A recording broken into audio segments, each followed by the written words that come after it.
पालघरमध्ये मार्क्सवादी कम्युनिस्ट पक्षाने भव्य पायी मोर्चा काढलाय। मार्क्सवादी कम्युनिस्ट पक्षाच्या लॉग मार्चचा आजचा तिसरा दिवस आहे। मुंबई अहमदाबाद मार्गावरील डहाणूच्या चारोटीहून या भव्य मोर्चाला सुरुवात झाली। हा मोर्चा सध्या जिल्हाधिकारी कार्यालयाच्या समोरील गेटवर अडवण्यात आलाय तर मोर्चेकरी इथे आता मुक्कामी आहेत। याचा आढावा घेतला आमचे प्रतिनिधी प्रवीण बाबरे यांनी। पाहूया। आपल्यासोबत आमदार विनोद निकोले त्यांच्याकडनं जाणून घेण्याचा प्रयत्न करूयात। आमदार साहेब, तुम्ही आज या जिल्हाधिकारी कार्यालयावर पोहोचलात, काय म्हणाल? जिल्हाधिकारी कार्यालयावर आम्ही काल संध्याकाळी 7 वाजता पोहोचलेलो आहोत। 19 तारखेला हा पायी मोर्चा सुरू झाला चारोटीपासून। जवळजवळ 60-65 किलोमीटरचं अंतर कापून आम्ही सर्व शेतकरी या ठिकाणी आलेलो आहोत।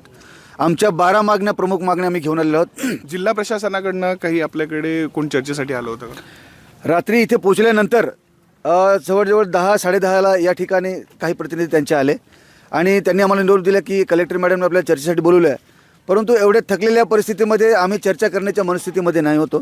त्यामुळे आम्ही सांगितलं की आजच्या दिवस आम्ही या ठिकाणी थोडी विश्रांती घेऊया आणि उद्या सकाळी म्हणजे आज एक 10-11 वाजता आम्ही चर्चेला येऊया। आमची कमिटी बसेल आणि शिष्टमंडळ आमचं येईल, तेव्हा आपण चर्चा करूया।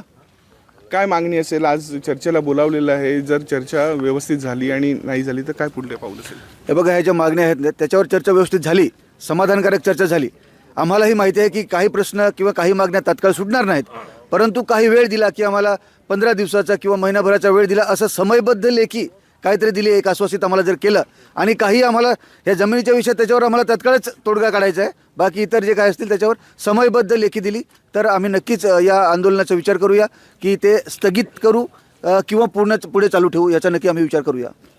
नक्कीच आपण बघू शकतात की आमदार निकोले यांनी सांगितलं की शासनाकडनं जर आम्हाला काही लेखी स्वरूपात काही आश्वासन दिली तर आम्ही नक्कीच हे आंदोलन कुठेतरी स्थगित करू, असं आमदार विनोद निकोले यांनी सांगितलं आहे।